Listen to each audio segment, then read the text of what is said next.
maksimal 20 tahun, kemudian juga mendapat hukuman mati ancaman. Mendapat hukuman mati ancaman. Insiden penyerangan yang menimpa Syekh Ali Jaber oleh seorang pria berinisial AA saat menghadiri wisuda tahfiz Al-Quran di Masjid Falahuddin Bandar Lampung pekan lalu, polisi langsung bergerak cepat untuk mengungkap motif di balik penyerangan yang menyebabkan lengan Syekh Ali Jaber harus menerima 10 jahitan itu. Setelah isu jika si pelaku yang saat ini telah ditetapkan sebagai tersangka itu memiliki gangguan jiwa, polisi juga telah melakukan gelar perkara. Dari hasil pemeriksaan AA yang baru berusia 27 tahun itu pun terancam hukuman mati.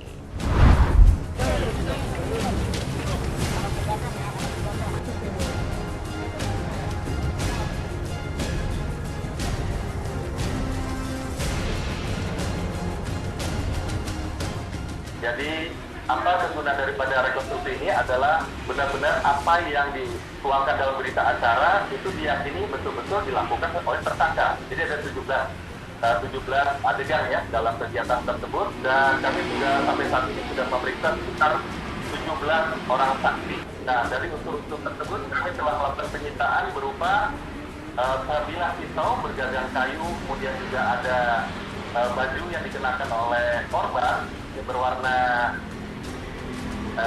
kemeja hitam, kemudian juga ada baju kaos yang digunakan korban warna putih, dan juga yang baju warna biru yang digunakan oleh pelaku atau tersangka. Jadi perlu kami sampaikan juga di dalam berkas perkara ini, tersangka dapat mendapat ancaman maksimal 20 tahun, kemudian juga mendapat hukuman mati ancaman. Mendapat hukuman mati ancaman.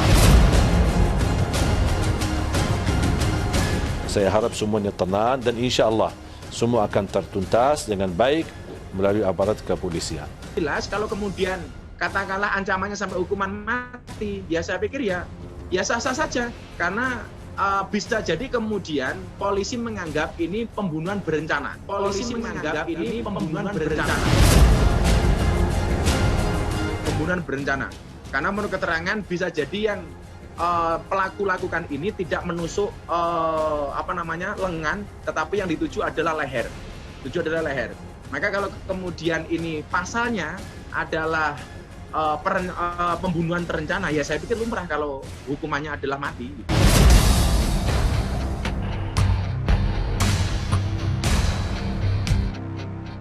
Penyerangan terhadap pendakwa asal Madinah, Arab Saudi itu memang cukup mengejutkan. Pasalnya, di tengah aktivitas sebagai pendakwa, Syekh Ali Jaber harus berhadapan dengan orang yang tega mengancam nyawanya. Kepada sahabatnya Gus Miftah dan Deddy Corbuzier, Syekh Ali Jaber sempat terkejut dan berusaha melawan. Datang, saya terkejut dengan dia lari dan titik yang sama, kan saya masih begini, masih kan ngobrol biasa, masih sama santai. Adiknya ini kan. Qadarullah pas dia sudah mendekat saya, Refleks. dia pun ketika melihat saya mempandangi dia pun kayak kaget. Karena dia kaget Syekh ngelihat dia. Iya, dia itu kan hitungan detik loh Syekh. dia kan sasarannya ke saya, dan dia ketika saya lihat beberapa video dia kan masuk kemudian diam. Saya merasa kalau saya di posisi masih diam, apalagi kepala saya masih ke arah kiri bisa ke leher. Sudah jelas, sudah habis lah. Kemungkinan leher, dada atau kepala. Ya. Tapi kalau dilihat dari video itu kayaknya larinya Ke leher ya Syekh. Iya, karena posisi saya kan masih di bawah. Iya. Dia posisinya kan berdiri. Ya otomatis kalau dia bagian atas. Begitu saya begini, udah sasarannya jadi ke sini. Sebenarnya di saat itu ketika saya sudah meyakinkan diri saya, apalagi saya melihat tangan saya sudah masuk pisunya, tusukannya cukup dalam dan saya melepaskan dengan tangan sendiri. Pisunya, tusukannya cukup dalam dan saya melepaskan dengan tangan sendiri. Menurut keterangan Syekh Ali Jaber, ketika kemarin ketemu saya di Jakarta, di hari pelaksanaan itu di TKP tidak ada satupun polisi yang jaga.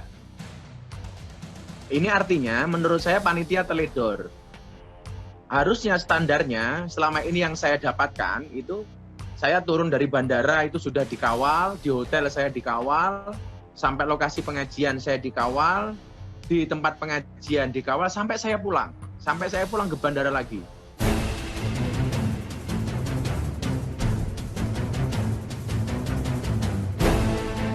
Keikhlasan serta kepasrahan Syekh Ali Jaber menerima peristiwa yang sempat membuat lengannya luka itu membuat masyarakat juga ulama begitu kagum.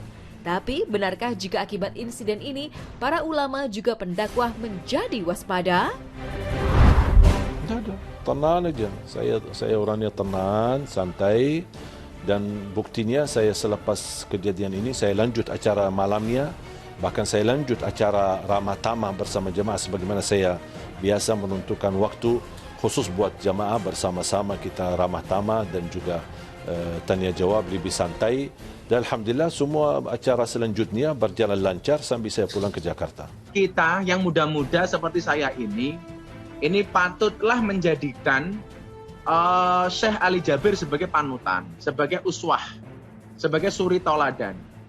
Artinya keridoan, keikhlasan beliau menerima kondisi ini dengan sangat adem, ini perlu saya contoh. Perlu kami yang muda-muda, dai-dai di Indonesia itu mencontoh beliau ini. Bagaimana kemudian beliau sama sekali tidak terprovokasi atas kejadian ini. Maka kemarin ketika Syekh Ali Jaber mengatakan, saya ikhlas, saya adem Gus, saya tidak emosi dan lain sebagainya. Lah, ini barangkali yang orang-orang kayak saya harus nyontoh beliau, Mbak. Kalau kemudian pelaku seperti itu hanya cukup minta maaf, ya orang-orang kayak saya dan dai-dai lain juga terancam.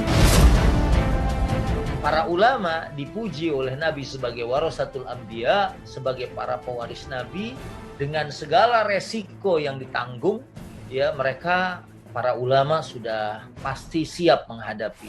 Karena seandainya ajal atau maut menjemput dalam kondisi seperti itu, ya mereka pasti sangat-sangat berbahagia karena itu adalah kematian yang wajib dicemburui, karena meninggal saat menyampaikan ayat Allah adalah merupakan syahadah, adalah merupakan kematian syahid yang pasti sangat diidam-idamkan.